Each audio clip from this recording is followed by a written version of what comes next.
Hi everyone, this is Charlene and this is my discussion video for this week. So, for this week's discussion, we will ask about whether it is okay for people to lament in religious traditions, where we see lament or lack of lament in our own faith community, and how this week's reading has changed our understanding of lament. So, is it okay for people to lament in my religious tradition? So, growing up in the Seventh day faith, I would say the lament isn't something that we talked about very often. Most of the time, the church emphasized trusting God, having faith, and praying through difficult conversations, and remembering God's promises. There were special emphasis placed on remembering the promises of God, and those are all important, and they've definitely shaped my faith in a positive way.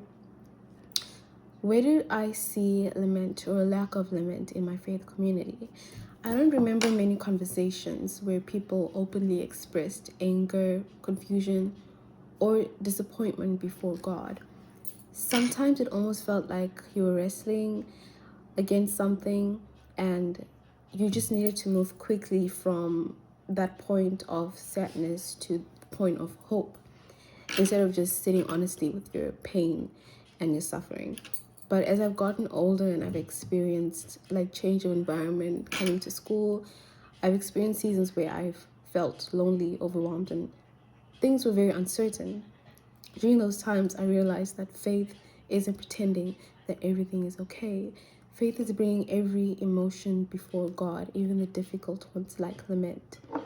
And I feel like this is why Psalm 137 stood out to me, because the Israelites were in exile. They had lost their identity and their home. And instead of pretending to be joyful, they were honest before God. Like they wept by the rivers of Babylon. They refused to sing songs of praise because their hearts were broken. And even like towards the ending of Psalm 137, it expresses deep anger and the desire for justice that they felt at the time. And it reminded me that God's people can bring even their darkest emotions to Him rather than hiding or just pretending to not feel and experience lament. And Lamentations 3 also changed the way I think about lament, because the chapter itself starts with deep suffering.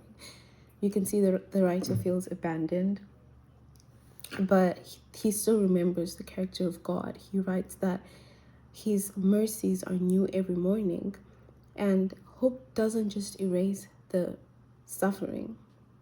I feel like it grows. Your hope just grows when you remember who God is. And that really encouraged me and it changed my perspective, because it showed that lament and hope can also exist together. Hope can come out of a season of lament that one could experience. And even the poems played a role in the change of my perspective. Like John Milton's poem, When I Consider How My Light Is Spent, I feel like it connected with us biblical passages as well, but in a different way, because Milton wrestled with the fact that he had gone blind and wondered if he could still serve God. Instead of like hiding his frustrations, he he brought his questions forward to God. So these readings have definitely changed how I think about lament. I thought that it was mostly about sadness and suffering or lack of faith, but now I see it as an act of faith because it requires trusting God enough to be completely honest with Him. So, yeah.